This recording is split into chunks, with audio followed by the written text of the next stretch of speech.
하나님께서는 대홍수 심판 이후에 살아남은 노아와 그 자녀들에게 축복을 해주시면서 다시 새로운 역사를 시작하라고 격려하십니다. 오늘 그 말씀을 우리는 지난 9장 1절에서부터 보았습니다. 하나님이 노아와 그 아들들에게 복을 주시며 그들에게 이르시되 생육하고 번성하라 하여 땅에 충만하라. 땅의 모든 짐승과 공중의 모든 새와 땅에 기는 모든 것과 바다의 모든 고기가 너희를 두려워하며 너희를 무서워하리니 이들은 너희 손에 붙이었습니다. 무릇 산 동물은 너희의 식물이 될지라 채소같이 내가 이것을 다 너희에게 주노라. 그러나 고기를 그 생명되는 피채 먹지는 말지니라. 내가 반드시 너희 피 곧 너희 생명의 피를 찾으리니 짐승이면 그 짐승에게서 사람이나 사람의 형제면 그에게서 그의 생명을 찾으리라. 무릇 사람의 피를 흘리면 사람이 그 피를 흘릴 것이니 이는 하나님이 자기 형상대로 사람을 지었음이니라. 너희는 생육하고 번성하여 땅에 변면하며 그 중에서 번성하라 하셨더라. 여러분, 노아와 그 가족들은 노아의 방주에서 나왔을 때 얼마나 황당했겠습니까? 그 주변을 돌이켜보면 남는 것은 하나도 없는 폐허 그 자체였습니다. 이때 하나님은 노아에게 축복을 해주십니다. 하나님이 노아에게 복을 주시고 세 가지 복을 주시는데 생육하고 번성하고 땅에 충만하라 하는 종족 보존의 축복을 허락해 주십니다. 두 번째는 지금까지는 채식만 했는데 이제는 육식도 할 수 있도록 하나님께서 또 허락해 주십니다. 이런 육식을 통하여 생존할 수 있도록 하나님은 한 걸음 더 배려를 해 주십니다. 세 번째는 죄를 지은 인간은 피차 서로 죽이고 미워하고 살인하고 전쟁을 하기 때문에 전쟁을 하거나 살인을 할 수 없도록 그런 법적인 하나의 원칙, 법적인 하나의 틀을 만들어 주셔서 서로 피를 흘리지 않도록, 그래서 인간끼리 서로 상호 보완하며 살아갈 수 있도록 길을 만들어 주십니다. 하나님은 이제 오늘 말씀 8절부터 11절을 보면은 축복을 주실 뿐만 아니라 그 축복에 기초하여 노아가 새로운 시대에 살아갈 수 있는 계약을 하십니다. 먼저 8절부터 11절까지 말씀을 함께 쭉 읽겠습니다. 시작. 하나님이 노아와 그와 함께 한 아들들에게 일러 가라사대 내가 내 언약을 너희와 너희 후손과 너희와 함께 한 모든 생물 곧 너희와 함께한 새와 육축과 땅의 모든 생물에게 세우리니 방주에서 나온 모든 것 곧 땅의 모든 짐승에게니라. 내가 너희와 언약을 세우리니 다시는 모든 생물을 홍수로 면하지 아니할 것이라. 땅이 침몰함 홍수가 다시 있지 아니하리라. 하나님은 새로 시작하는 노아에게 먼저 계약을 하기를 원하셨습니다. 왜 하나님은 사람과 계약을 할까요? 그 이유는 하나님은 계약하시는 하나님이시기 때문에 그렇습니다. 하나님이 인간에게 계약하는 것을 가리켜 약속, 언약이라고 말합니다. 구약, 신약이라고 말합니다. 약속입니다. 하나님은 약속에 기초해서 그의 사역을 이루어 주십니다. 하나님은 말씀하지 않고 하시는 법이 없고 약속하지 않고 이루시는 법이 없으십니다. 하나님은 구약에서 약속하시고 신약에서 성취하십니다. 또 신약에서 예수님이 말씀하시고 그 신약의 말씀은 계시록을 통하여 역사의 끝에 완성될 것입니다. 우리 하나님의 특징 중에 하나는 약속하신다고 하는 것입니다. 우리 하나님의 특징 중에 하나는 신실하다고 하는 것입니다. 그래서 하나님은 자기의 사랑하는 백성들에게도 이 약속과 신실함을 요구합니다. 하나님이 제일 싫어하는 사람은 약속을 지키지 않는 사람입니다. 신실하지 않는 사람. faith, 믿음이라고 하는 것은 신실하다고 하는 것을 의미합니다. 눈이 오나 비가 오나 어떤 환경에서도 변하지 않고 신실하게 하나님을 섬기는 사람, 감정적으로 하나님을 섬기는 것이 아니라 정말 몸과 마음과 뜻과 정성을 다하여 약속에 근거하여 믿음으로 하나님께 나아가는 자를 하나님은 기뻐하시는 것입니다. 오늘 이 성경에 보면은 8절에서 11절 사이 보면은 하나님께서 노아와 그와 함께한 아들들에게 일러 가라사대 내가 내 언약을 너희와 너희 후손과 그리고 모든 짐승들과 언약을 맺겠다라는 말씀을 합니다. 나는 나의 언약을 맺겠다. 이분이 바로 하나님이십니다. 11절을 보시면 내가 너희와 언약을 세우리니 라는 말씀이 있습니다. 이 말씀을 보면 분명히 하나님은 노아와 그 자녀들에게 어떤 계약, 어떤 약속, 어떤 보장을 하고 있다는 사실을 알게 되는 것입니다. 그 약속은 무엇이겠습니까? 하나님이 노아에게 주었던, 노아의 자녀에게 주었던, 그 당시 모든 짐승들에게 약속했던 약속은 무엇입니까? 세상은 폐허가 됐고 살 수 없는 그런 황량한 곳이 되었지만 나는 너를 지켜주겠다. 나는 너를 보호해주겠다. 나는 너에게 모든 먹을 것을 주겠다. 너의 미래를 내가 책임져 주겠다. 이런 약속을 하나님이 하시는 것입니다. 사실 약속이란 쌍방이 합의하여 서로 동의할 때 사인하고 약속이 이루어집니다. 강요에 의한 것이거나 일방적으로 하는 것은 계약이 될 수가 없습니다. 한일 합방이 그런 것들입니다. 문서상으로는 사인이 됐으나 사실 강요된 것입니다. 그것은 일방적으로 계약이 체결된 것입니다. 그러나 오늘 이 성경에 보면 놀라운 사실은 하나님이 그렇게 하신다는 사실입니다. 하나님이 노아와 계약을 하시고 약속을 하실 때 일방적으로 하셨습니다.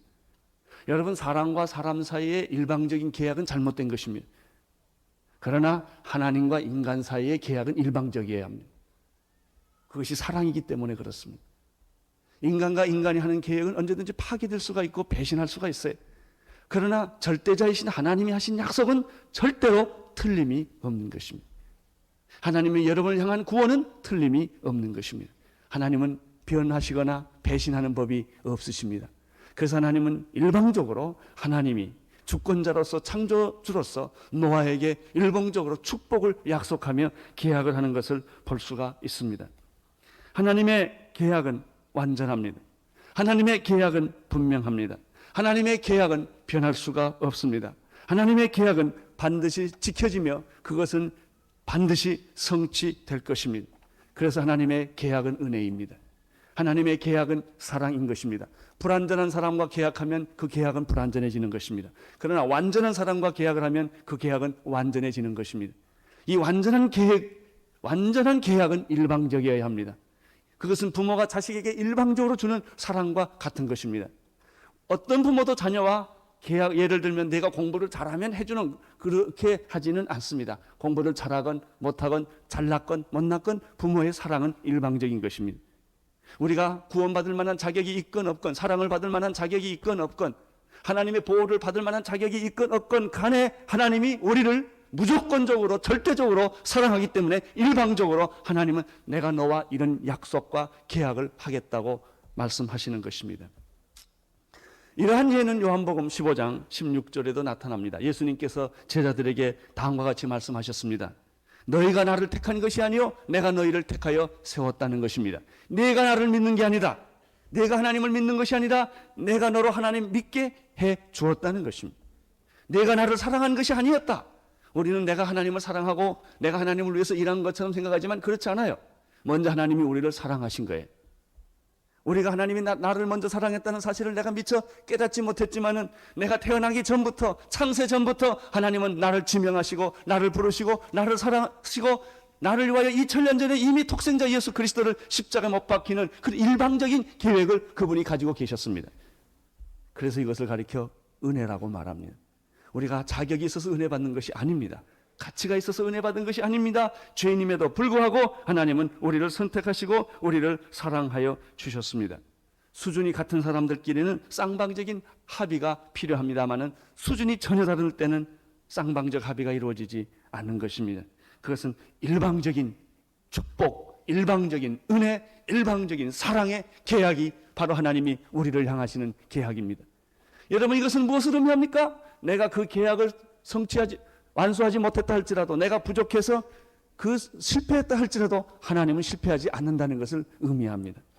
나는 실패했어도 하나님은 실패하지 않습니다. 내가 믿음이 없어서 주님으로부터 멀리 떠났고 교회를 멀리 떠났다 할지라도 하나님은 여러분을 버리지 않습니다. 왜냐하면 그분은 일방적으로 우리를 계약하시고 사랑하셨기 때문에 그런 것입니다. 로마서 5장 8절에 보면은 거기에 대한 근거가 되는 말씀이 있습니다. 아직 우리가 죄인 되었을 때 그리스도께서 우리를 위하여 죽으심으로 하나님께서 우리에게 대한 자기의 사랑을 확증하셨느니라. 내가 예수를 모를 때도 하나님은 나를 사랑하셨고, 내가 예수를 거부했을 때도 하나님은 나를 기억하고 계셨습니다. 여러분, 걱정하지 마십시오. 여러분이 이렇게 예수 잘 믿고 온누리교회 잘 나오다가 어느 날 몇 달 후에 헷가닥해서 또 딴 데 갈 수도 있어요. 그래도 하나님은 여러분을 버리지 않는다는 것입니다. 끝까지 여러분을 축복해 주시고 보호해 주시고 지켜 주신다는 것이 바로 일방적인 하나님의 계약입니다. 일방적인 하나님의 약속인 것입니다. 오늘 읽어주신 말씀 속에서 또 한 가지 발견하는 것은 무슨 말씀입니까? 그것은 하나님께서 노아와 그 아들들과 짐승들에게 해주신 내용이 기록되어 있습니다. 11절을 보십시오. 11절 시작. 내가 너희와 언약을 세우리니 다시는 모든 생물을 홍수로 멸하지 아니할 것이라. 땅이 침몰할 홍수가 다시 있지 아니하리라. 하나님은 노아와 일방적인 계약을 하시겠다고 말씀하셨습니다. 그 노아와 상관없이 계약을 일방적으로 하나님이 하십니다. 내가 너를 도와주겠고 내가 너를 지켜주겠고 내가 너를 건져주리라. 그러면 하나님께서 노아와 계약한 내용은 무엇입니까? 11절의 말씀인데 내가 너와 언약을 하나 세우겠는데 일방적인 언약을 내가 세우겠는데 조건 없는 언약을 내가 세워주겠는데 그것은 다시는 모든 생물이 홍수로 멸하는 일이 없을 것이다. 다시 말하면 내가 홍수의 대심판은 이제는 안 하시겠다라는 하나님의 결정입니다. 땅을 침몰할 그런 홍수는 다시 있지 아니할 것이다.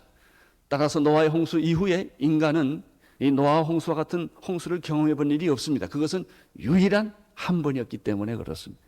땅이 솟아나고 바다가 솟아나고 땅이 꺼지고 하늘문이 열리고 이런 천재지변 하나님의 창조 질서의 완전한 파괴였던 것입니다. 이런 일은 다시는 없을 것이다.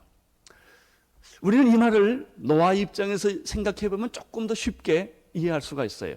자, 생각해 보십시오. 노아가 아들들과 짐승들과 방주에서 나왔습니다. 그가 첫 번째 목격한 세상은 폐허였습니다.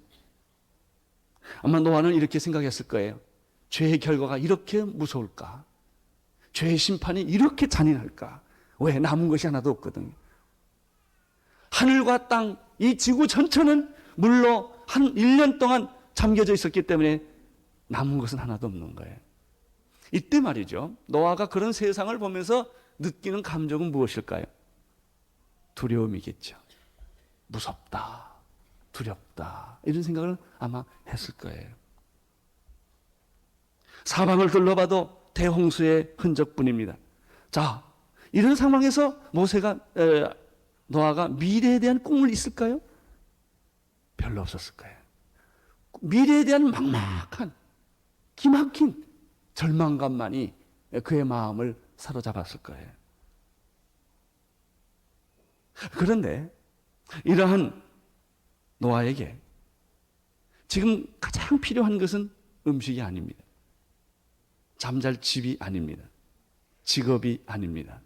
그 두려움과 싸워야 하는 것입니다. 이런 홍수의 심판이 또 온다면 나는 어떻게 살까? 아마 이런 생각을 했을 것입니다.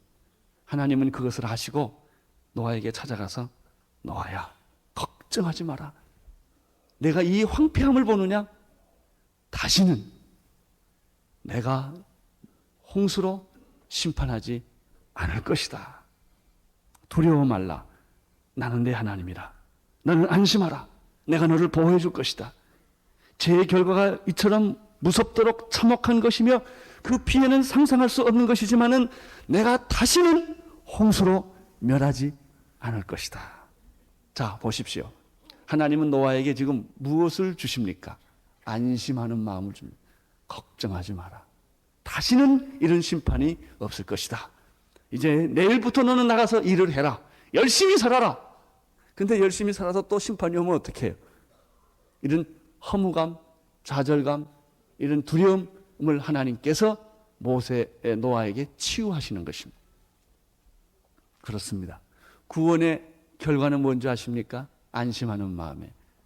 병 들어도 괜찮아요. 이게 구원이에요. 장사하다 부도가 나고 실패해도 내 마음을 흔들지 않는 거예요. 이게 구원이에요. 예수께서 내가 길이요 진리요 생명이라고 말씀하셨고 예수님께서는 나는 부활이요 생명이라고 말씀하셨어요. 살아서 믿는 자는 영원히 살 것이고 죽어서 나를 믿으면 다시 부활할 것이라고 말씀하셨어요. 그게 구원이에요. 안심해라. 두려워 말라. 나는 내 하나님이라. 내가 너를 지켜줄 것이다. 폐허 걱정하지 마라. 돈 없는 거 걱정하지 마라. 암에 걸린 거 걱정하지 마라. 죽는 거 걱정하지 마라. 그냥 죽어라 그냥. 그럼 다시 산다. 망하지 않는다. 너는 영원히 망하지 않는다. 지옥 가지 않는다. 내게는 심판이 없다. 내가 너를 구원해 줄 것이고 내가 너를 지켜줄 것이고 내가 너를 보호해 줄 것이다. 그 얘기입니다. 그러니까 노아에게 이 시점에서 가장 필요한 말은 어떤 메시지였을까요? 이거예요. 내가 다시는 홍수로 이런 피해를 주지 않을 것이다. 나는 이 똑같은 메시지가 오늘 성령님을 통하여 여러분에게 전달될 수 있게 되기를 축원합니다. 네가 세상에서 환난을 당하나 담대하라. 내가 세상을 이겼느니라. 다시는 이런 일이 없을 것이다 하는 메시지를 우리는 여기서 발견하게 되는 것입니다. 신구약 성경을 보면 구약이나 신약이나 다 마찬가지입니다만은 성경 곳곳 도처에서 하시는 말씀은 뭐냐면 놀라지 말라, 두려워 말라, 나는 내 하나님이라, 내 이름을 내 손바닥에 새겼다, 너는 내 것이다, 내가 널 지켜주겠다, 떨리는 무릎을 강하게 하여 주겠다, 내가 어디로 가든지 나 여호와가 너와 항상 함께 있겠다, 수고하고 무거운 짐을 진 자들은 다 내게로 오라, 내가 너희를 편히 쉬게 하리라. 이런 말씀이 얼마나 많이 있는지 몰라요. 저는 그 말씀을 볼 때마다 참 인간은 의심이 많은 존재구나. 하나님이 오직 했으면 이렇게 하고 또 하고 또 하고 그렇게 IQ가 낮은 사람한테 계속 이야기하듯이 우리한테 계속 이런 말을 왜 하실까? 너무나 많은 사람들이 두려움에 사로잡혀 있기 때문에. 오늘 나는 여러분 안에 두려움이 예수 이름으로 다 사라지기를 축원합니다. 미래에 대한 불안, 두려움. 결혼하지 못한 사람들은 두려움이 있어요. 혼자 사시는 분은 두려움이 있어요. 가정생활이 어려운 사람들은 두려움이 있어요. 이러다 이혼하는 것은 아닐까. 자녀관계가 어려운 사람 두려움이 있어요. 여러분 가장 무서운 적은 두려움이에요. 진실보다 더 우리를 혼돈케 하는 것은 두려움이에요. 나는 오늘 예수의 이름으로 여러분 안에 찾아온 안개와 같이 여러분의 영혼을 뒤덮고 있는 이 두려움의 늪에서 벗어나기를 축원하는 것입니다. 두려움에 쌓여있는 노아에게 걱정하지 말라. 나는 너와 계약을 하겠다. 약속을 하겠다. 다시는 내가 물로 이 세상을 심판하지 않을 것이다. 나는 몇 가지 성경 구절을 대표적인 말씀을 여러분에게 드리고 싶습니다. 여호수아 1장 9절을 보면 내가 내게 명한 것이 아니냐. 마음을 강하게 하고 담대히 하라. 두려워 말며 놀라지 말라. 내가 어디로 가든지 네 하나님 여호와가 너와 함께 하느니라. 오늘 이 말씀을 받으십시오. 그리고 여러분 직업의 문제이건 여러분의 사명의 문제이건 건강의 문제이건 가정의 문제이건 모든 두려움에서부터 벗어나기를 축원합니다. 하나님이 말씀하십니다. 내가 어디로 가든지 나는 내 편이다. 너와 함께 있을 것이다. 이사야 41장 10절 고전적인 말씀이죠. 두려워 말라. 내가 너와 함께 함이니라. 놀라지 말라. 나는 내 하나님이 됨이니라. 내가 너를 굳세게 하리라. 참으로 너를 도와주리라. 참으로 나의 의로운 오른손으로 너를 붙들어 주리라. 이 말씀을 믿으십시오. 내 것으로 만드십시오. 하나님은 여러분과 함께 계시며 요동치 않고 흔들리지 않는 믿음을 여러분에게 주셔서 승리하게 하실 것입니다. 우리가 잘 아는 말씀 요한복음 14장 1절 너희는 마음에 근심하지 말라. 하나님을 믿으니 또 나를 믿으라. 18절 내가 너희를 고아와 같이 버려두지 아니하고 너희에게로 오리라. 하나님은 여러분을 고아처럼 버려두지 않는다고 약속하십니다. 요한복음 14장 27절 평안을 너희에게 끼치노니 곧 나의 평안을 너희에게 주노라. 내가 너희에게 주는 것은 세상이 주는 것과 같지 아니하니라. 할렐루야. 두려움이란 하나님에게는 없는 단어입니다. 하나님을 믿는 사람들에게도 두려움은 관계가 없는 말입니다. 두려움은 누가 상관하는 말입니까? 사탄이 상관하는 말입니다.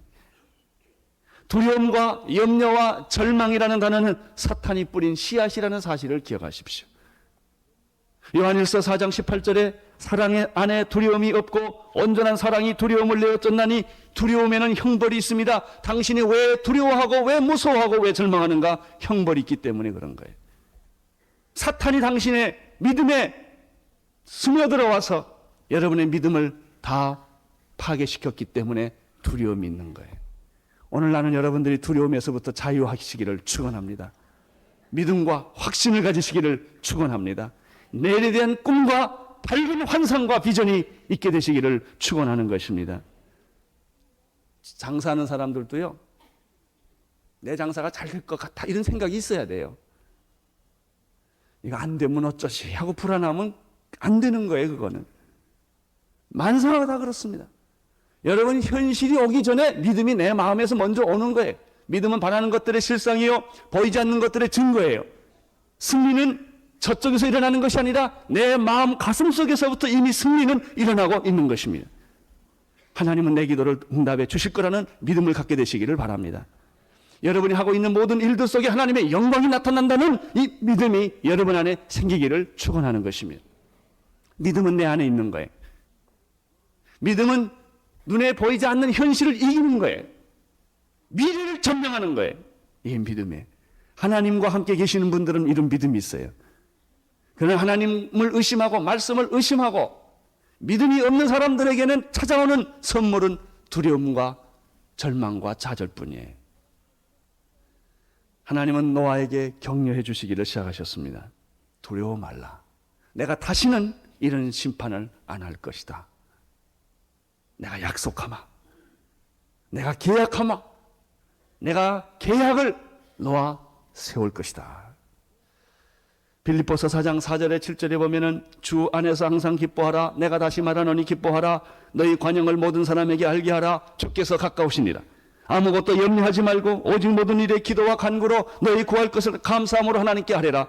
그리하면 모든 지각에 뛰어난 하나님의 평강이 예수 그리스도 안에서 너희 마음과 생각을 지켜 주시리라. 할렐루야. 오늘 나는 여러분이 이 말씀이 다시 여러분에게 새롭게 적용되기를 축원합니다. 세 번째입니다. 노아에게 하나님은 약속을 해주셨는데 그 약속은 내가 다시는 물로 세상을 심판하지 않겠다고 하는 약속입니다. 그러면 그 약속의 증거는 무엇입니까? 13절입니다. 13절을 보시겠습니다. 시작. 내가 내 무지개를 구름 속에 두었나니 이것이 나의 세상과의 언약의 증거니라. 하나님의 증거는 무지개를 하나님이 택하신 것입니다. 이때 무지개가 처음 생긴 것이 아니라 구름 사이에 있는 무지개를 하나님이 증거의 표로 선택을 하신 것입니다. 그 증거의 표는 무엇입니까? 다시는 내가 홍수로 세상을 심판하지 않겠다고 하는 것입니다. 구름이 있는 곳에 항상 무지개가 있는 것은 아닙니다. 어떤 때 무지개가 생깁니다. 저는 첫 번째 저희 안식년 때 빅아일랜드에서 있었는데 거기에는 해발 800m쯤 되면 그렇게 무지개가 자주 뜹니다. 무지개가 떠도 쌍무지개가 뜹니다. 저는 많은 무지개를 봤지만 그렇게 아주 분명하고 영롱하고 확실한 무지개를 많이 본 일이 없어요. 어떤 때는 차를 타고 가면 그 도시 전체, 그 마을 전체 무지개가 있으면 그 무지개 사이로 차를 몰고 갑니다. 이 무지개, 노아는 이 무지개를 볼 때마다 하나님의 약속을 회상한 거예요. 이스라엘 백성들은 유월절 잔치를 지켜요. 왜 지킵니까? 하나님의 기적을 회상하기 위하여. 하나님은 바로의 손에서 우리를 해방시키시고 그리고 10번째 장자의 죽음을 통하여 완전히 우리를 해방시키시고 홍해를 육지같이 갈랐다고 하는 이 하나님의 기적을 회상하는 것입니다. 여러분 믿음이 식을 때, 여러분 첫 번 예수 믿을 때 그 기적을 회상하십시오. 믿음이 회복되는 것입니다. 이스라엘 백성들은 유월절 잔치를 통하여 그들의 믿음을 회복한 것입니다. 하나님의 기적을 회상한 것입니다. 노아는 가끔 뜨는 무지개를 볼 때마다 하나님의 약속을 회상하는 거예요. 왜? 인간은 자꾸 약속을 잃어버리기 때문에. 하나님은 약속을 배신한 적은 없지만 인간, 죄인은 자꾸 약속을 잃어버리는 거예요. 약속을 믿지 않는 거예요. 그래서 하나님은 무지개를 통하여 내가 다시는 너를 심판하지 물로 않겠다. 안심하라. 두려워하지 말라. 내가 너를 도와주겠다. 내가 너에게 축복을 주겠다. 먹을 것을 주겠다. 생전 여러분들에게 번성하고 땅에 충만하도록, 생육하고 번성하고 땅에 충만하도록 이런 생육의 축복을 너에게 주겠다. 짐승이 너를 해하지 못하게 만들어 주겠다. 인간들끼리 서로 싸우지 않도록 내가 만들어 주겠다. 그래서 너는 다시 시작하라 하는 것이 노아에게 하나님이 주시는 약속이었습니다. 14절 15절을 보십시오. 시작. 내가 구름으로 땅을 덮을 때 모든 생물 사이에 내 언약을 기억하리니 다시는 물이 모든 혈기에 있는 자를 멸하는 홍수가 되지 아니할지라. 13절에서도 그렇게 말씀하셨지만은 14절에 보면은 내가 구름으로 땅을 덮을 때 무지개가 구름 속에 나타나게 된다. 15절 내가 나와 너희와 및 혈기 있는 모든 생물들 사이에 내 언약을 하나님이 기억하리니 다시는 물이 모든 혈기 있는 자를 멸하는 홍수가 되지 아니할지라. 여러분, 하나님은 이 무지개의 약속을 지금 계속하는 것입니다. 죄에 대한 두려움, 심판에 대한 두려움, 미래에 대한 두려움이 끊임없이 우리를 괴롭히고 미래를 향해 가지 못하도록 방해합니다. 그러나 하나님은 노아와 그 가족들을 다시 한번 무지개를 보여줌으로써 용기를 주는 것입니다. 미래는 미지의 장입니다. 아무 누구도 가보지 않는 장소입니다.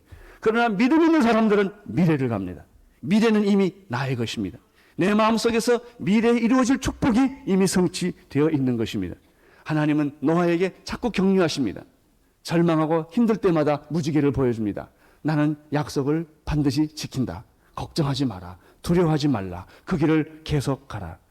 오늘 하나님은 예수 그리스도 안에서 똑같이 여러분에게 그런 격려를 해주실 줄로 믿습니다.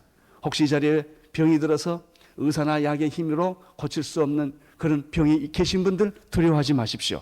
하나님은 여러분에게 무지개를 보여주면서 계속 격려합니다. 내가 아프지만 그냥 가라. 내가 고통스럽지만 그 길을 계속 가라. 내가 다 나서 하나님께 영광 돌리는 것이 아니다. 아픈 중에 영광을 돌려라. 내가 사업에 다 실패했다 할지라도 두려워하지 말아라. 천사람 만사람이 내 곁을 떠났다 할지라도 두려워하지 말라. 내가 하나님을 믿는 것이 바른 길이라면 그 길을 계속 가라.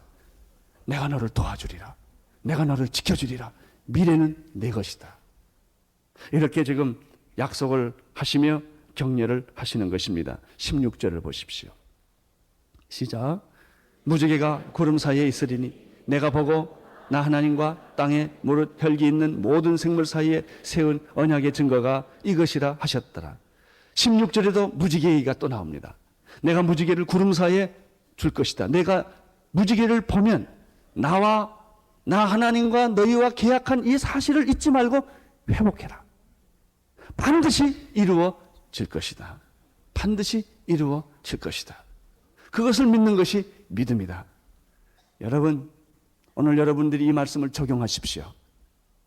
여러분이 자녀들의 문제나 부부관계의 문제나 가정의 문제나 직장의 문제나 어떤 문제가 있다 할지라도 두려워하지 마십시오. 나는 약속하는 하나님이라. 나는 변하지 않는 하나님이라. 그것이 분명히 내가 가진 믿음이었다면 세상이 캄캄하고 햇빛이 보이지 않고 비바람이 불고 폭풍과 친다 할지라도 그냥 그 길을 가라. 그냥 그 길을 가라. 내가 반드시 그 약속을 지켜주리라. 구름 사이에 무지개가 구름 사이에 있으리라. 이것은 하나님과 땅의 모든 혈기 있는 생물들 사이에 있는 언약이다. 17절을 보십시오. 시작. 하나님이 노아에게 또 이르시되 내가 나와 땅에 있는 모든 생물 사이에 세운 언약의 증거가 이것이라 하셨다. 자, 여러분 13절부터 우리는 17절까지 읽었어요. 뭐가 조금 느껴지는 게 없습니까? 왜 하나님이 이렇게 매절마다 이 증거, 이 약속에 대한 증거에 대한 얘기를 이렇게 반복적으로 할까요? 한 번 하셨으면 우리가 다 알아듣는데 왜 이렇게 종이를 낭비하셨을까요? 꼭 이 말씀을 들어보면 내가 어린애나 IQ 낮은 사람처럼 취급하시는 것 같아요. 내가 무지개를 약속으로 주리라. 구름 사이에 무지개를 줄 것이다. 이것은 너와 나 사이의 약속이다. 다시는 내가 홍수로 너를 멸하지 않겠다. 너는 어렵고 힘들 때마다 내가 무지개를 보여줄 것이다. 그때마다 너는 무지개를 보고 내 약속을 회복해라. 기억하라. 왜 이 이야기를 이렇게 반복해서 많이 할까요? 그 대답은 간단합니다. 그것은 이 무지개가 신약에 와서는 십자가이기 때문에 그렇습니다. 십자가를 바라보아라. 내가 십자가를 바라보면 사탄의 두려움에서부터 자유하게 될 것이다. 십자가를 바라보면 죄의 죄책감에서부터 자유하게 될 것이다. 절망감에서부터 너는 해방을 받게 될 것입니다. 예수 그리스도의 보혈의 피를 의지해라. 여러분, 지금 신약 시대에 와서 무지개를 본들 무슨 일이 있겠어요? 무지개를 본들 우리 마음에 평안을 주겠어요? 노아는 그랬어요. 그러나 약속이 이루어진, 예수 그리스도로 말미암아 하나님의 약속이 이루어진 오늘 우리들에게는 구약의 제사가 필요 없어요. 예수 그리스도께서 단번에 영원한 속죄를 이루어 그가 화목 제물이 되셨기 때문에 이제는 다시 제물을 드릴 필요가 없고, 누구든지 예수 그리스도를 믿음으로 나아가는 자들에게는 하나님의 자녀가 되는 권세를 주시는 것처럼, 누구든지 예수 그리스도 십자가를 바라보는 사람에게는 모든 죄의 용서함을 주실 뿐만 아니라 사탄의 모든 공격에서부터, 두려움으로부터, 절망과 좌절로부터 너를 내가 건져내 줄 것이다. 이것이 바로 십자가입니다. 여기 무지개가 증거가 되었다라는 말을 반복합니다. 무지개는 증거다.